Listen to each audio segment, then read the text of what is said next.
সম্মানিত প্রিয় হাজিরিন, মাটির সৃষ্টি আদম সন্তানের যে কত মূল্য, মহান আল্লাহ রাব্বুল আলামিন এই মাটির সৃষ্টি আদম সন্তানদেরকে প্রত্যেকের জন্য ফেরেশতা নিযুক্ত করেছেন।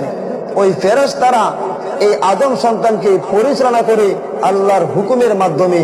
মহান আল্লাহ রাব্বুল আলামিন এই সম্বন্ধে পবিত্র কুরআনুল কারীমে ইরশাদ করেন, লাহু মুআক্কিবাতুন মিন বাইনি ইয়াদাইহি ওয়া মিন খালফিহি।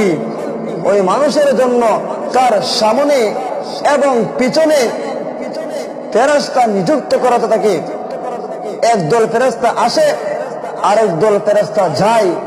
এরকম ভাবে ইয়াহফাজুনাহু মিন আমরিল্লাহ, ওই ফেরেশতারা আল্লাহর হুকুমে তাকে বেষ্টনী করে রাখে, বালা মুসিবত থেকে হেফাজত করে রাখে। মুহতারাম হাজিরিন, যে মালিক এই মাটির সৃষ্টি আদম সন্তানদেরকে এত মূল্যবান বানিয়েছেন, সেই মালিকের শুকর আদায় করা দরকার।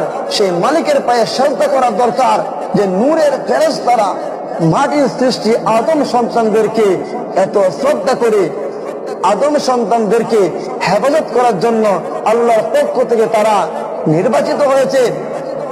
তাই আসল মুহতারাম হাজিরিন, যে মালিক আমাদেরকে এত শ্রেষ্ঠত্ব দান করেছেন, সেই মালিকের পায়ে সেজদা করার জন্য এই মসজিদে আমরা চলে আসবো। 5 ওয়াক্ত নামাজ এসে আমরা মসজিদে আদায় করার চেষ্টা করি। আল্লাহ সকলকে বোঝার তৌফিক দান করুন, আমিন। নাসরুম মিনাল্লাহি ওয়া ফাতহুন করিব।